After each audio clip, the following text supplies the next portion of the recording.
tappa sarà Sant'Agata Feltria, quindi in provincia di Rimini, ancora in Romagna. Poi scenderemo a Tagliari, quindi in provincia di Arezzo, Toscana.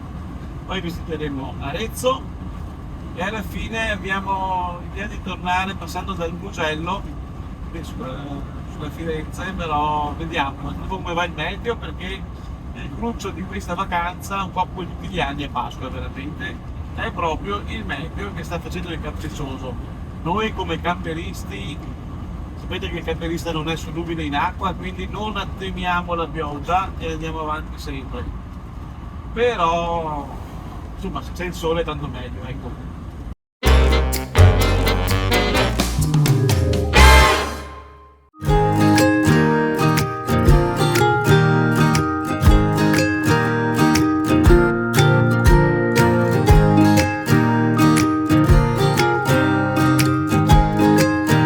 Siamo usciti dalla E45 a Sarsina ed abbiamo imboccato la provinciale 28 che percorriamo per 12 km fino ad arrivare qui nella grande e comoda area sosta camper di Sant'Agata Feltria. Siamo in provincia di Rimini, a 600 metri di altitudine sulle colline del Monte Feltro e da qui si ammira la suggestiva Rocca ed il centro del borgo. Vi racconterò domani mattina tutti i dettagli dell'area sosta.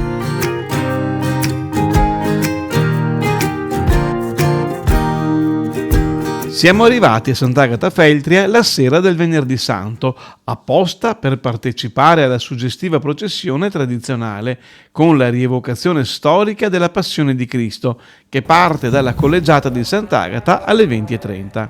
Questa processione è un evento religioso molto sentito dagli abitanti sant'agatesi e che perciò coinvolge tutta la comunità e si svolge seguendo antiche tradizioni. In questo video lascio soltanto poche brevi riprese tra le più suggestive della bellissima esperienza che abbiamo vissuto. E la pace si costruisce con l'istruzione e l'educazione. Restiamo vicini a chi soffre anche nei momenti più bui come testimoni.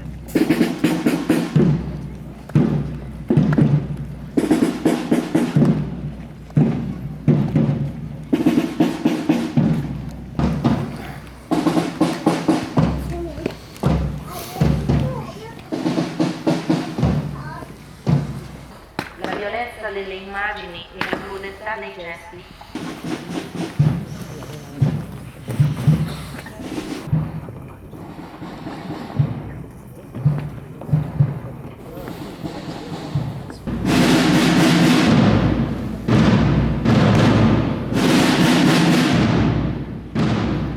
Finita la processione intorno alle 22:30 torniamo all'area sosta, che troviamo tranquilla, silenziosa e ben illuminata.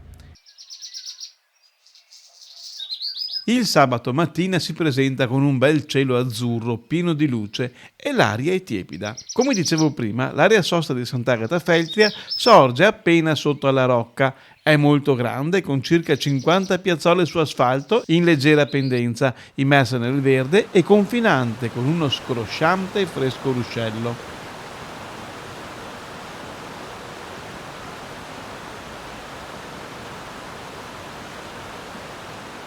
All'ingresso, un vecchio cartello posto dalla Regione Marche, quando ancora fino al 2009 il comune apparteneva alla provincia di Pesaro e Urbino, ricorda che la sosta ai camper è consentita per un massimo di 48 ore. Qui la sosta è gratuita, mentre l'utilizzo della corrente elettrica costa 60 centesimi all'ora, con l'erogazione della potenza massima di 1200 watt.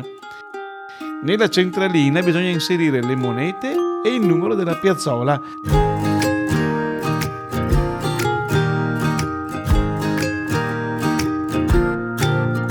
Nell'area è presente un efficiente impianto di carico e scarico delle acque e un punto di raccolta della differenziata. Qui, tra i vialetti e le aiuole verdi, i bambini possono giocare in tutta tranquillità.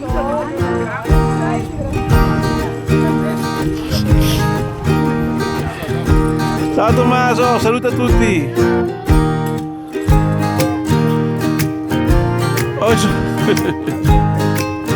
Ehi! Ciao, buongiorno a tutti! Da Sant'Agata Feltria, siamo qui. Tutto il nostro gruppo di 18 persone si è finalmente compattato e adesso ci incamminiamo lungo i vicoli in costante salita per raggiungere il centro di Sant'Agata Feltria. È bella salita, ragazzi, si sale, si sale.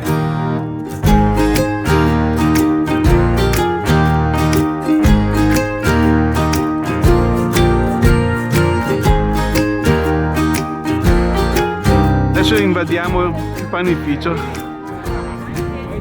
Grande invasione del panificio. Hai preso pane tu? Adesso lo vado a prendere.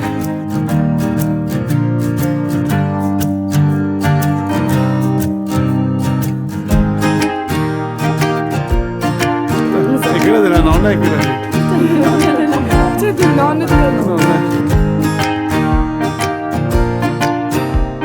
Superiamo la collegiata di Sant'Agata ed arriviamo in piazza Garibaldi, chiusa sul lato opposto dal teatro intitolato ad Angelo Mariani, situato all'interno di Palazzo Fregoso.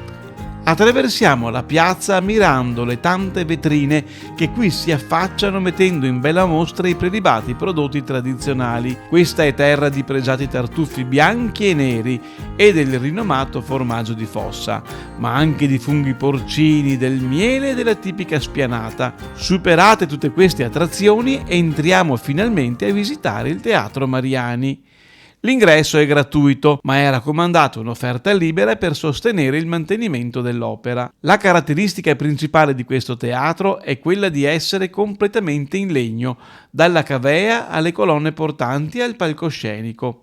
Visitarlo è un obbligo per la bellezza e la grazia di questo antico e piccolo spazio, nato all'inizio del XVII secolo. Fu nel 1743 che ebbe inizio l'edificazione dei primi 2 ordini di palchi, ad opera della Società Condomini, famiglie nobili e benestanti del paese che acquistano ciascuna un proprio palco. 2 anni fa abbiamo festeggiato i 300 anni del teatro, quindi è un bel traguardo e li porto molto bene. E il palazzo addirittura che lo contiene è del 1605.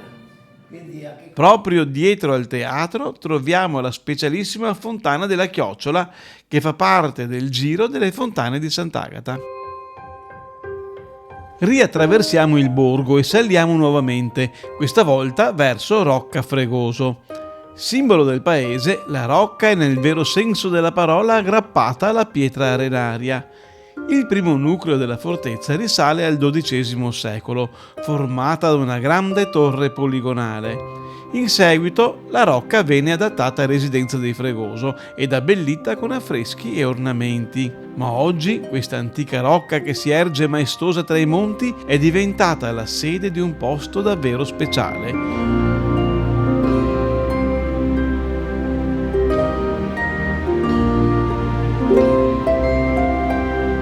Entriamo alla scoperta del meraviglioso Museo delle Fiabe. L'ingresso costa 6 euro per gli adulti e 4 euro per bambini dai 4 ai 10 anni e per gli over 65, me compreso. Ci ritroviamo immersi tra le mura di un'antica fortezza, dove ogni angolo narra da sé storie di principi, streghe, cavalieri e creature fantastiche. Ma le installazioni di questo museo, unico nel suo genere, ci conducono in un viaggio emozionante attraverso le fiabe più amate di sempre, con allestimenti interattivi, scenografie magiche e personaggi che sembrano prendere vita. In pochi istanti ci troviamo a sognare ad occhi aperti, a riscoprire la meraviglia dell'infanzia, lasciandoci trasportare in un mondo dove tutto è possibile.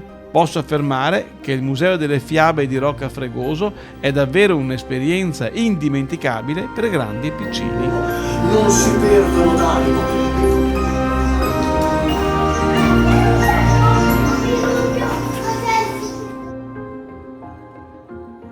Ovviamente non potevamo evitare di comprare qualche libro di fiabe che i nostri nipotini adorano subito sfogliare seduti sul prato proprio sotto le mura del Castello Incantato. Ricordiamo che Sant'Agata Feltria è stata insignita della bandiera arancione del Touring Club italiano, anche grazie alla realizzazione della funzionale area camper. In effetti a Sant'Agata Feltria ci sarebbe molto altro da vedere e da fare e meriterebbe un soggiorno più lungo e approfondito.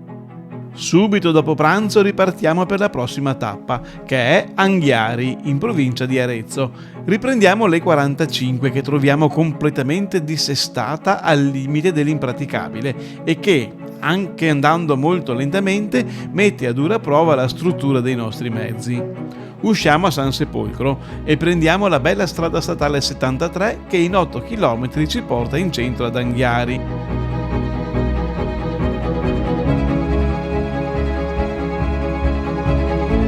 Nonostante sia il pomeriggio di Sabato Santo, riusciamo a sistemare i nostri 5 camper e un'auto nel parcheggio misto in via del Campo della Fiera. La sosta è gratuita ed è funzionante anche un semplice punto di carico e scarico delle acque per camper. Ci incamminiamo in forte discesa nell'interminabile e panoramico corso Matteotti, che sembra perdersi giù in fondo nella pianura sottostante. Ricordiamo che qui nella piana, il 29 giugno 1440 fu condotta un'importante battaglia tra le truppe milanesi e una coalizione guidata dalla Repubblica di Firenze, ricordata appunto con il nome di Battaglia di Anghiari. Questa battaglia è resa celebre anche per via di un affresco commissionato per Palazzo Vecchio a Firenze a Leonardo da Vinci, ma del quale non si hanno più tracce. Dopo essere scesi per 150 metri lungo il corso, svoltiamo sulla destra su piazza Baldaccio con la statua di Garibaldi. Da qui si apre l'accesso al piccolo ma bellissimo centro storico che rappresenta la principale attrazione turistica di Anghiari. Lo giriamo in lungo e in largo, salendo e scendendo vie principali e stretti vicoli a scale, ammirando anche le curatissime fioriture sui vasi sistemati dai residenti davanti alle proprie case.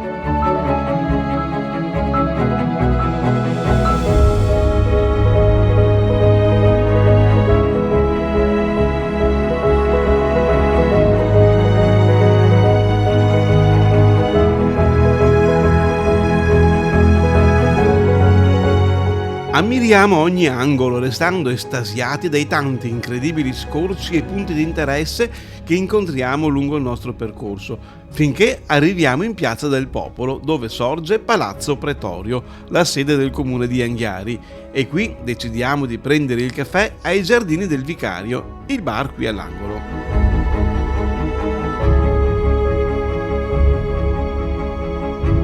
Dall'interno del bar si scende al giardino sottostante e da qui si può entrare nell'antica cannoniera all'interno del bastione del Vicario, realizzato nel 1571 a difesa delle mura di Anghiari.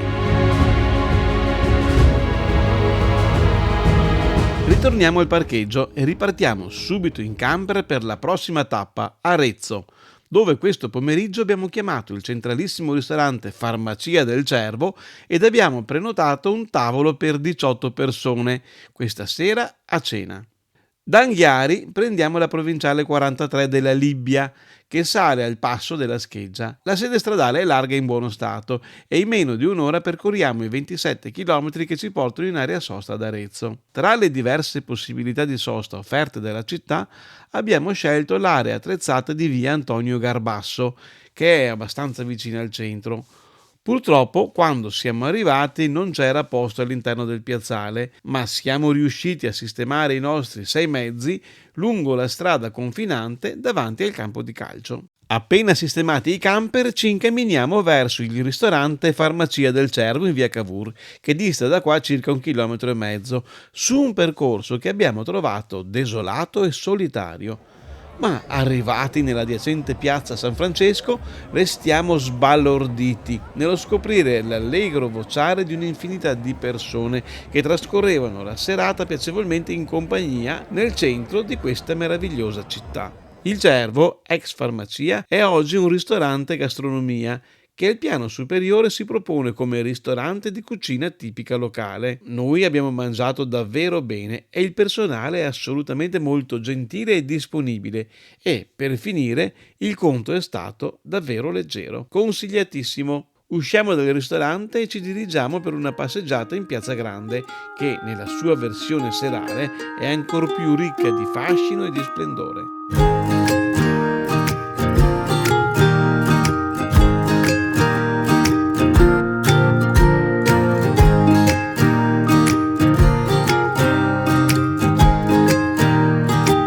Il mattino di Pasqua ci svegliamo per tempo per andare alla Santa Messa in Duomo.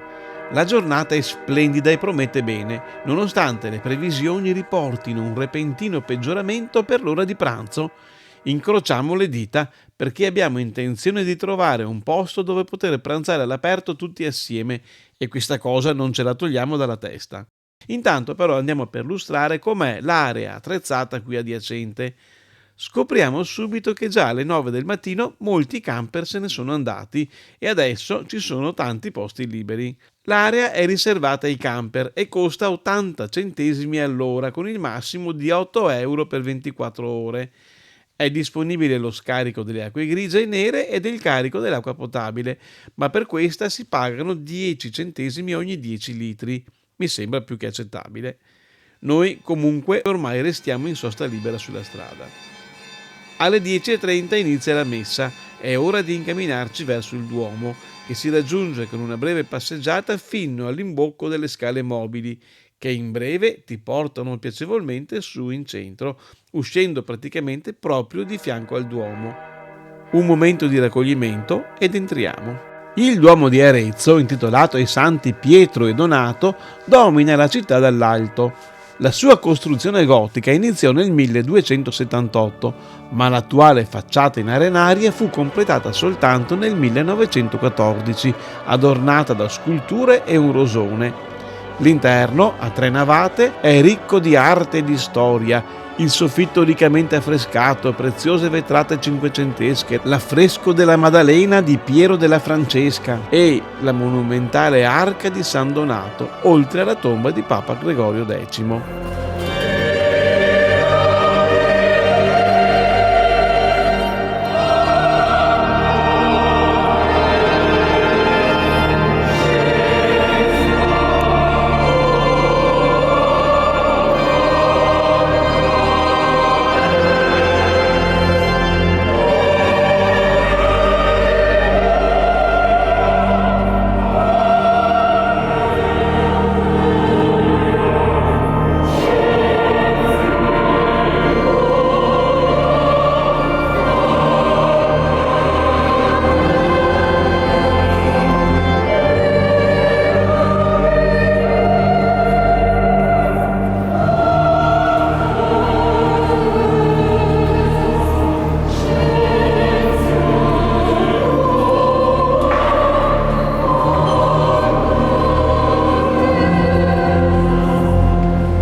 Davvero coinvolgente l'omelia del vescovo e incantevoli le musiche e i canti del coro che ha accompagnato la celebrazione. Per questo Anna Maria ha voluto ringraziare e salutare personalmente il bravissimo e gentilissimo maestro di musica.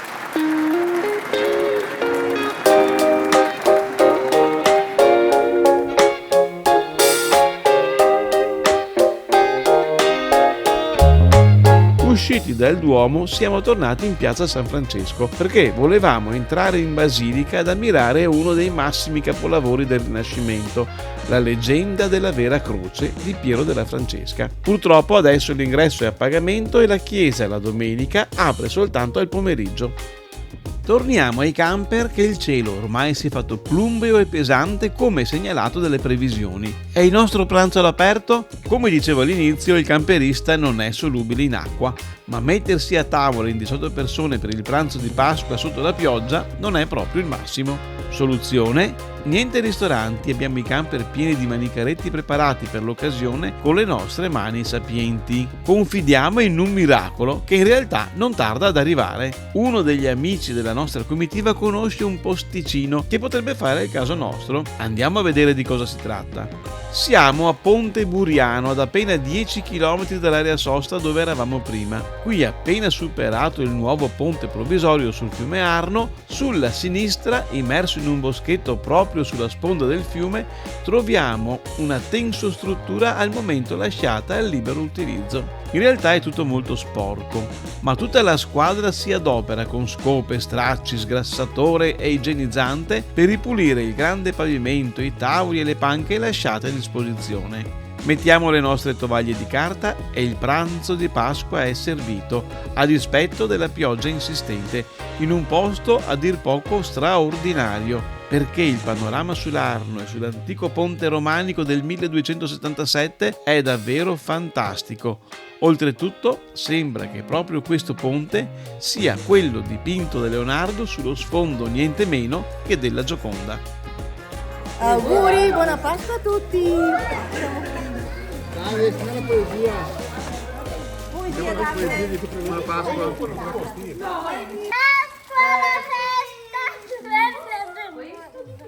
Tutti i bambini fanno un gran giro tondo, pieno d'amore, pieno di pace nel cuore. Buona Pasqua!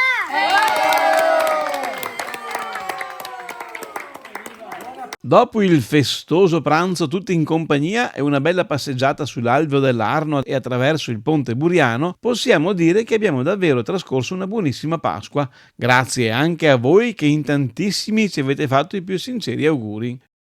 Ripartiamo allora per l'ultima tappa del nostro viaggio di gruppo, con l'obiettivo di trascorrere il lunedì di Pasquetta immersi nella natura, in un luogo tranquillo dove si possa pranzare ancora una volta tutti assieme. Per questo abbiamo individuato l'area sosta Bilancino, che sorge sulla riva dell'omonimo lago a Barberino del Mugello. L'area sosta Bilancino è davvero completa di tutti i servizi, con più di 100 piazzole su terreno e ghiaino in piano. L'area è presidiata negli orari previsti, gli accessi sono ammessi dalle 7 alle 24. Se il cancello è chiuso bisogna chiamare i numeri indicati da cui si ottiene il codice di apertura. La sosta costa 15 euro a notte e tutti i servizi sono compresi. Ci sono 2 camper service, bagni, docce, lavelli, tutti con acqua calda gratuita. Troviamo diverse colonnine per l'allaccio elettrico e un'area cani. Anche l'utilizzo della lavatrice e dei barbecue è gratuito.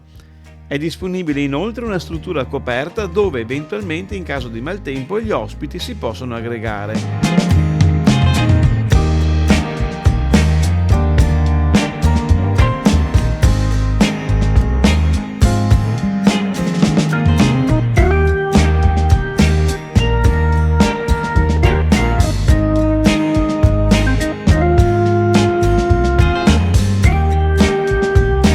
Subito fuori dell'area c'è un bar e ristorante con possibilità di piatti da asporto, cosa che può fare comodo. Purtroppo non ci sono alberi a fare ombra e temo che d'estate farà troppo caldo. Noi iniziamo questa splendida giornata di Pasquetta con una bella passeggiata lungo lo sterrato che, passando nella campagna, ci porta rapidamente sulle sponde del lago, da dove si può godere di magnifici scorci.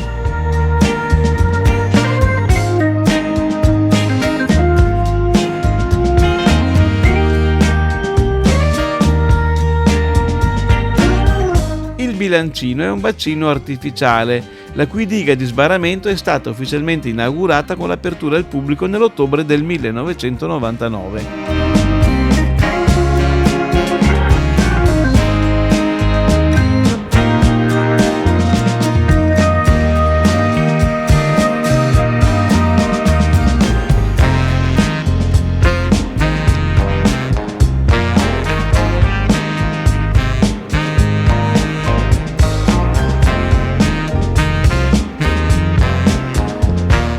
È arrivato il momento, dopo aver riassetato i camper, di ripartire ciascuno verso la propria destinazione. Un grande saluto a tutti e grazie se deciderete di iscrivervi al canale. Ciao!